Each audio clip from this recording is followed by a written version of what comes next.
Hey, we're back, everybody, on Talking Sports. I think things have Calm down. yeah, calm down. we've regained our sanity.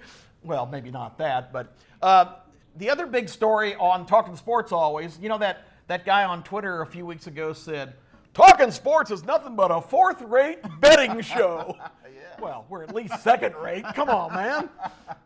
But betting is a big part of what we do Yeah, because we're the only show in town. this is the fan show. Yes. And what a hypocrite. I guarantee you that guy's got action everywhere on the weekends. Yeah. So anyway, we're going to talk about football betting a little bit here, Love it. and talk about some of the early Vegas lines that are out on the first week and some of the other big games of the year. But before that, I always like to start off. We had this discussion last year, and I want to get your thoughts on it again.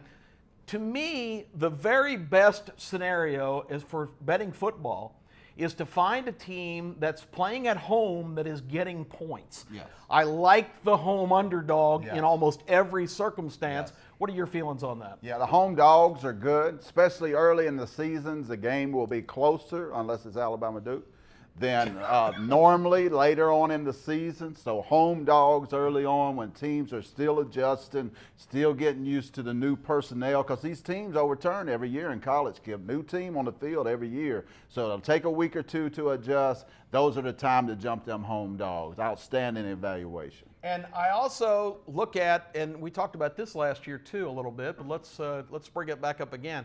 I like to look at the two primary units of each team, the offense and defense. How does Team A's offense match up against Team D's defense and vice versa? And a lot of times, if you look at those four units collectively, one of them doesn't really measure up, and that gives you a good indication of which way you should go on a game. Yeah, a prime example is the Auburn-Oregon game. Oregon's strength is Auburn's strength. So that plays into the favor of the Auburn Tigers, that their defensive line will be going up against Oregon's best player, which is their quarterback, and that Auburn's worst unit, which is their offense, will face against Oregon's worst unit, which is their defense. This plays into the hands of the Auburn Tigers. And a great point because, as you said, we're not dismissing Auburn having a chance to be a good offensive team. It's just an unknown at this point with a freshman quarterback and a seemingly good stable of running backs, but they're going to have an outstanding offensive line, and they've got a lot of things going for them. Let's start with that game as we look ahead at some of the spreads coming up opening week.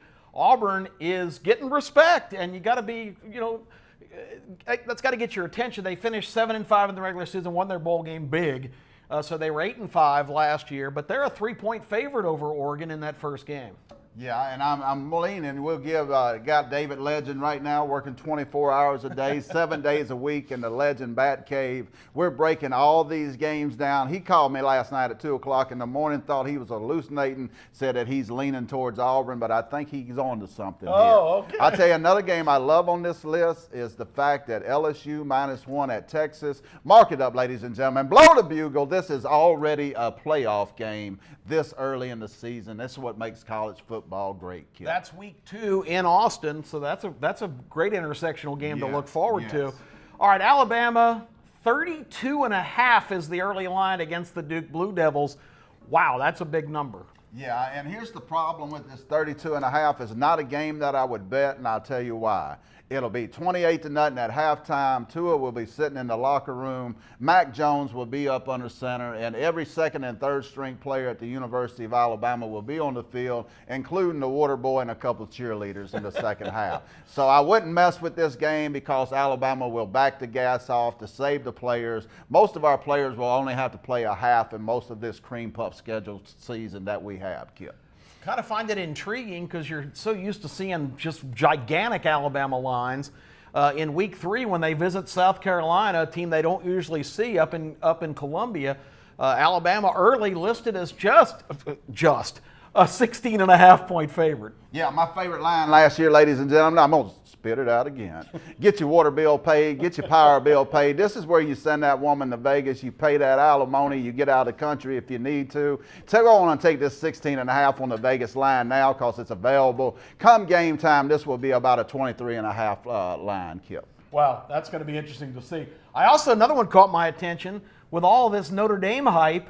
They come to Athens, Georgia for the first time ever in week 4. Georgia early listed as an 11.5-point favorite against a supposedly national playoff contender. Yeah, Ian Book is a nice little quarterback, but he's not a great quarterback. Jake Fromm is a great quarterback, and DeAndre Swift is a first-round caliber running back. The Georgia Bulldogs look like the old Washington Redskins hogs up front, ladies and gentlemen. This is a loaded team, a true contender, a team that Alabama will have to square off. Oh, we will beat you. But we will have to square off with this team down the line. They will destroy Notre Dame. Notre Dame is not ready for this. And that Clemson offensive lineman that said Notre Dame was the best team you played last year, stop getting hit in the head, dude. Yeah, too many concussions. We'll be back with our final segment right after this short timeout.